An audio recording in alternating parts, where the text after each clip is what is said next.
মহাকাশে পরমাণু অস্ত্র নিষিদ্ধ করার লক্ষ্যে জাতিসংঘের একটি প্রস্তাবে ভেটো দিয়েছে রাশিয়া।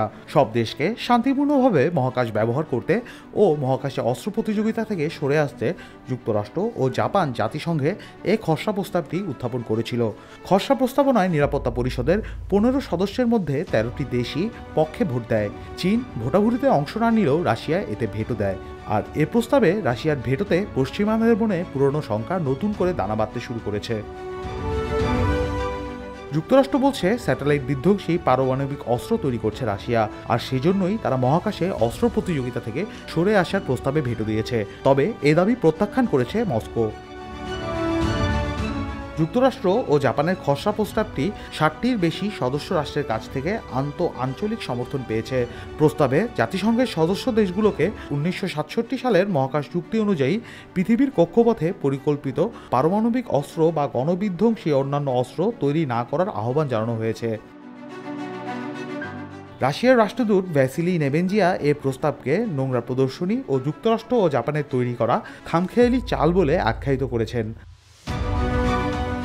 গত ফেব্রুয়ারিতে মার্কিন প্রেসিডেন্ট জো বাইডেন দাবি করেন রাশিয়া স্যাটেলাইট বিধ্বংসী সক্ষমতা অর্জন করছে বলে যুক্তরাষ্ট্রের কাছে গোয়েন্দা তথ্য রয়েছে। ধারণা করা হচ্ছে এই অস্ত্র বিস্ফোরিত হলে ব্যাপক শক্তির তরঙ্গ তৈরি করে স্যাটেলাইটকে ধ্বংস করতে পারবে। শান্তিপূর্ণভাবে মহাকাশ ব্যবহারের প্রস্তাবের ওপর ভোটাভুটির আগে ঊর্ধ্বতন মার্কিন কর্মকর্তারা দাবি করেছিলেন ওই প্রস্তাবে যদি রাশিয়া ভেটো দেয় তার মানে তারা কিছু লুকাচ্ছে। রাশিয়া কিছু লুকাচ্ছে বলে ভোটাভুটির পরেও মন্তব্য করেন মার্কিন রাষ্ট্রদূত লিন্ডা থমাস গ্রিনফিল্ড। ইউক্রেনে রাশিয়ার আগ্রাসনের কারণে মহাকাশে পারমাণবিক অস্ত্রের ঝুঁকি আরও উদ্বেগজনক হয়ে উঠেছে। বিশ্বের সবচেয়ে বড় দুই পরমাণু শক্তিধর দেশ যুক্তরাষ্ট্র ও রাশিয়ার মধ্যে সম্পর্কের মারাত্মক অবনতি ঘটেছে। আর রাশিয়ার পারমাণবিক মহাকাশ অস্ত্রের সম্ভাবনা নিয়ে হোয়াইট হাউসের মন্তব্য সেই উদ্বেগকে আরও গভীর করেছে। বিশেষজ্ঞরা বলছেন এ ধরনের অস্ত্র স্পেস এক্স স্টারলিংকের মতো স্যাটেলাইটগুলোকে নিশ্চিহ্ন করে দিতে পারে, যা ইউক্রেন সফলভাবে রুশ সেনাদের মোকাবেলায় ব্যবহার করছে।